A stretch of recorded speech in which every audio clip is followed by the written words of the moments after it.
the queen ant and the magical leaf.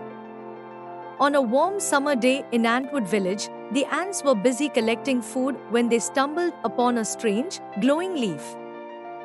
Queen Antina, the wise and kind ruler of the ants, was called to inspect it.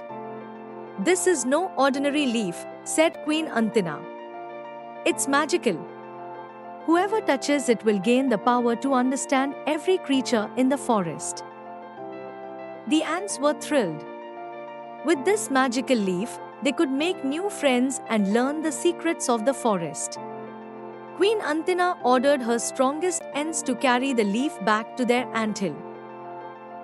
But just as they reached home, a powerful gust of wind swept the magical leaf high into the air, carrying it far away into the mysterious great pine forest.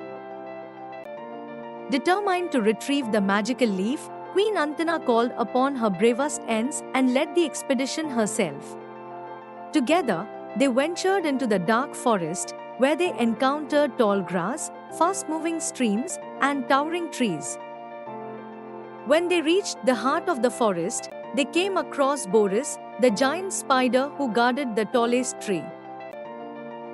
He spun a web around them and grinned. "You seek the magical leaf, don't you?" he said in a deep voice. "Only those who can solve my puzzle may pass. What becomes stronger the more you share it?" Queen Antina thought carefully. She smiled softly and replied, "The answer is friendship. The more we share it, the stronger it grows."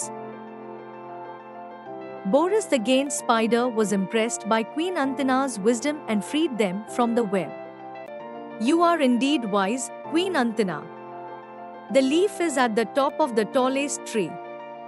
If you and your ants can reach it, it's yours." Queen Antina commanded her ants to form a mighty ladder by standing on each other's backs, working as one. She climbed to the top of the ladder, stretching her tiny legs, and finally grabbed the glowing magical leaf. With the magical leaf safely in their hands, the ants returned to Antwood village, where Queen Antina used its magic to form lasting friendships with all the creatures of the forest. The ants became known as the wisest and kindest of all, and their village prospered under the leadership of their brave and clever queen. The end. Don't forget to like and subscribe.